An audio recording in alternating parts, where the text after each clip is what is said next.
Vamos falar um pouco sobre... Vamos fazer uma separação aqui, né?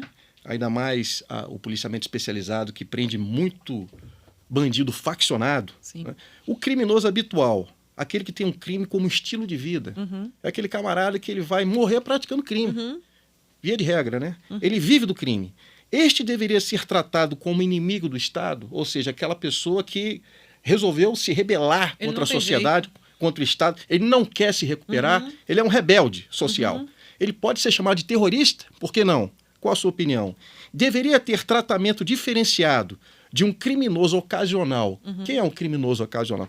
É o João da Feira, por exemplo, um nome fictício aqui, vamos colocar o fulano. É o fulano que é pai de família, é um trabalhador, é uma pessoa que paga devidamente seus impostos, mas um certo dia ele foi comemorar o aniversário do irmão e ele torce para o Vasco, o irmão torce para o Flamengo. De repente, se entenderam, um puxou a faca, foi lá e matou o outro. Às vezes até sem intenção, Sem intenção, ou seja, um crime ocasional. João, fulano, não vive do crime. Ele apenas, em uma oportunidade, durante seus 80 anos de vida, ele praticou um crime ocasionalmente. Será que nós deveríamos, né, de acordo com essa doutrina do inimigo do Estado, né? Será que nós deveríamos realmente, de fato, para consertar, começar a consertar as coisas a título de Brasil e talvez servir de referência para o mundo, né? Inclusive já tem países que fazem parecido com isso.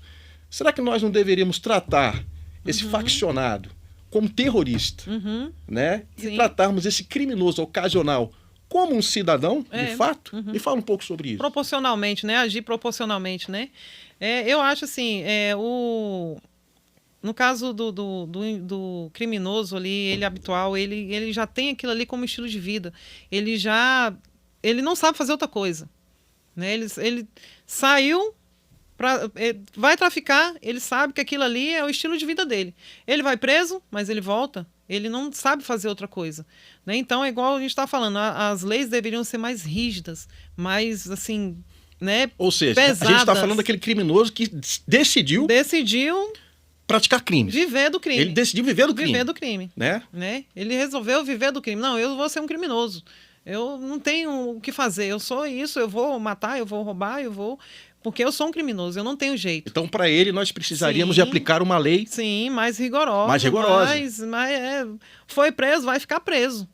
Você acha que ele deve ser considerado, como muitos países consideram, um terrorista? Sim, porque ele não... assim, ele tem a escolha, mas ele escolheu o quê? O crime. A escolha dele é terminar com a paz social.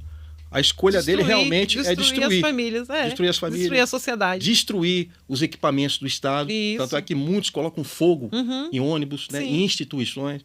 Então, o tratamento com esse inimigo do Estado deveria ser um tratamento mais rigoroso. Mais isso.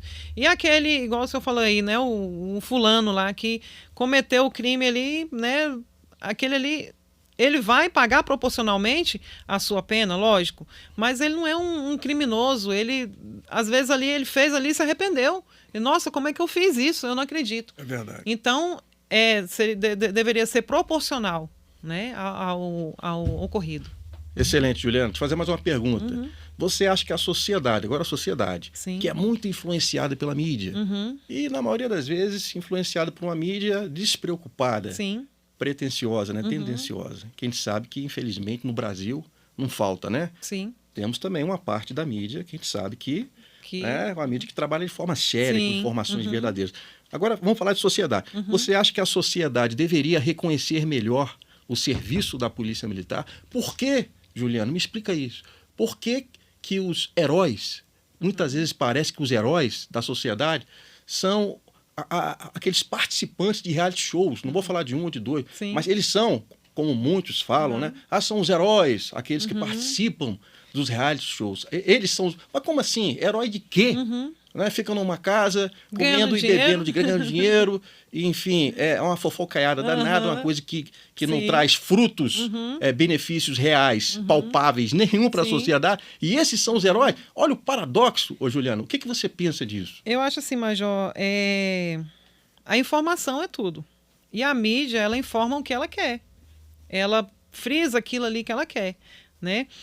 Não dá ibope, não dá mídia um serviço positivo da polícia, digamos assim. O policial salvou um bebê que chegou, a mãe chegou e tal, foi lá e fez uma respiração, né, o RSP. Não dá a mídia. Aquilo ali sai rapidinho num cantinho ali e tal. O policial falando de tal, muitas salvou. vezes nem sai, Juliana. Nem sai. Não sai nem nota de rodapé Nem no sai. noticiário. Nem sai. Mas se o policial estava lá, digamos, num confronto e acertou, ou uma bala perdida pegou um cidadão, né, de bem, um trabalhador, digamos assim, aquilo ali vai porque é uma mídia negativa para o lado da polícia. Uma coisa que eu lembrei agora, Juliana, você sabe quantos policiais militares no Brasil morreram Ninguém de Covid? Sabe. Na época de Covid, na época do Fique em Casa, quantos PMs morreram e deixaram esposa, filhos? Ninguém sabe. Ninguém sabe, porque a mídia não fala. Porque na época que fica em casa, a polícia vai ficar em casa? Não tem como ficar em casa. Eu peguei Covid. Viraria o caos. Eu peguei Covid, mas na rua. Entendeu? Em serviço eu peguei Covid. Então, assim, era uma doença que na época, foi bem no início, poderia ter me matado. Né? Não tinha vacina, não tinha nada, então poderia ter me matado. Eu não fiquei em casa, eu fui para a rua. Né? Então, mas isso aí a mídia não mostra. Entendeu? Então, tudo é informação. A sociedade em si, ela, às vezes, assim, talvez, né? Falta informação. Né? A mídia mostra o que ela quer. A mídia mostra o que ela quer. Informação idônea, né? Isso. A mídia mostra o que ela quer. E as pessoas, né? Talvez algumas que se preocupam em não, eu vou ver realmente o que está acontecendo, se isso é verdade. Mas tem outras que só veem a televisão, o policial matou um trabalhador lá. Aí cai matando em cima da polícia. Né? Então, a mídia, ela ajuda, né? Ajuda muito, mas não dá ibope um serviço positivo da polícia, digamos, uma ação social, né? Um policial que salvou a vida de uma pessoa que estava pulando a ponte, foi lá, não dá mídia. Ou seja, entendeu? Os policiais militares que são arriscam as suas vidas para salvarem vidas de pessoas que não conhecem. Sim. Não é isso? Fazem a prevenção criminal, se expõem a todo tipo de insalubridade. E a todo tipo de risco. O Estado não funciona sem a presença de uma polícia militar. Com certeza. Seria uma anarquia. E, infelizmente, ainda tem quem não reconheça o serviço... A sociedade, assim, parte da sociedade ainda... indispensável da polícia militar. Agora, para a gente finalizar aqui, Juliana, uma última pergunta. Você acha o patriotismo importante na identidade de um cidadão, na formação de um cidadão? Sim. Aí fica a minha pergunta. Por que será que os norte-americanos, a educação de lá massifica isso, né? A questão da história dos americanos. Aqui no Brasil, Juliana, nós tivemos a Força Expedicionária Brasileira, que mandou mais de 28 mil homens lá para a Itália, na campanha da Itália. Né? E a gente não aprende isso nas escolas. Não. Né? Essa parte da nossa história, a gente tem que peneirar, cavar, para poder aprender. Correr atrás sozinho para poder aprender. Inclusive, a única força aliada na Segunda Guerra Mundial na Itália que conseguiu render uma divisão inteira, que foi a 148ª Divisão de Infantaria, comandada pelo general Otto Freda Pico. Foram 14.779 homens. Nossa. Foi a Força Expedicionária Brasileira, que foram para lá sem preparo, na urgência, com promessa de receber materiais americanos. E eles conseguiram romper a linha gótica. Ficaram quase um ano lá lutando, na bravura. E a mídia? Ou seja, mas por que será que ninguém lembra disso? E por que será que nós não aprendemos isso no Brasil, nas escolas? Será que se nós tivéssemos mais essas matérias, moral e cívica, né, estudos sociais, dessa forma, será que nós também não teríamos, igual é nos Estados Unidos, uma bandeira...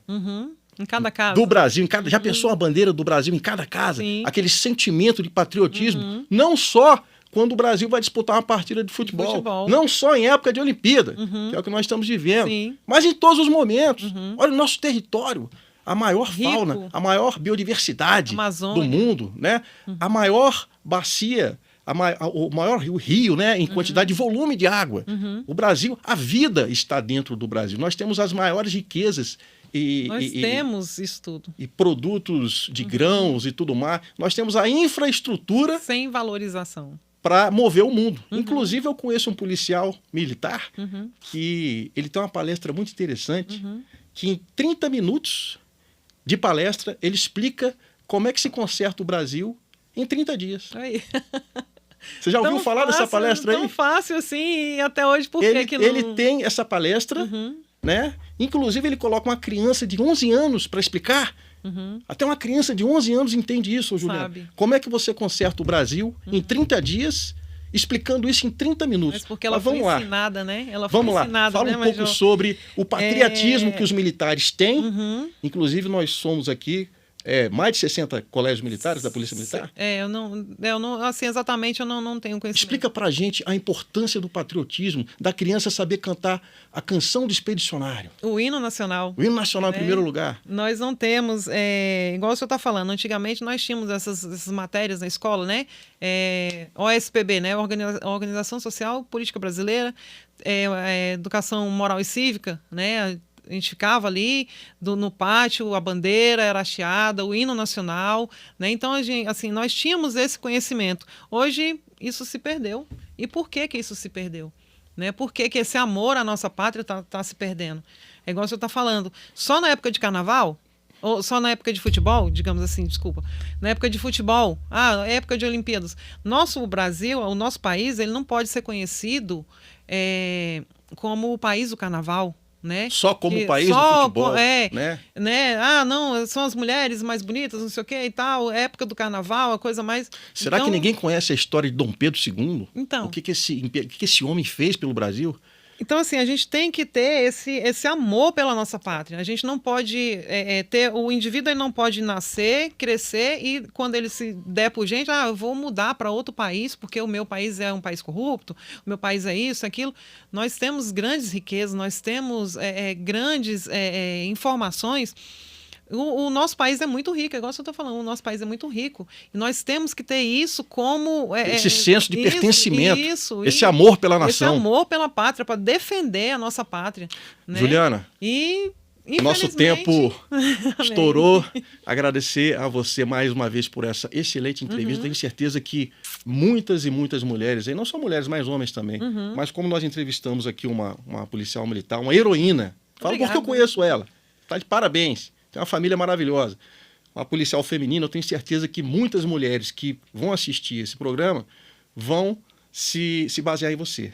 Vão se inspirar em você para um dia também nós termos outras policiais femininas como você, Sargento Juliana, multiplicando esse bem que você faz pela sociedade. E eu venho aqui agradecer o seu serviço prestado pela Polícia Militar. Obrigada, porque eu sei que não só para mim, mas como eu estou aqui na tua frente, para mim você é uma verdadeira heroína da sociedade brasileira. Eu agradeço. Que Deus continue te abençoando sempre. Eu agradeço, Major, e eu espero que mais meninas, né, se motivem talvez assim pelo meu jeito de trabalhar, pela minha vida, que eu seja um exemplo para outras meninas, né? Eu não quero espaço só para mim, eu quero dividir com outras meninas que venham para fazer um serviço até melhor que o meu, né? Então, assim, que outras meninas estejam aqui onde eu estou agora e façam um serviço também de excelência. Eu agradeço a oportunidade, o convite do senhor e muito obrigado. Trabalhei muito tempo com o senhor também, sei o excelente policial que o senhor é. Então, exercendo um excelente serviço também. E eu agradeço pela essa riquíssima oportunidade de estar aqui. Grande abraço, boa viagem de volta. Obrigada. Que Deus abençoe a todos. Amém.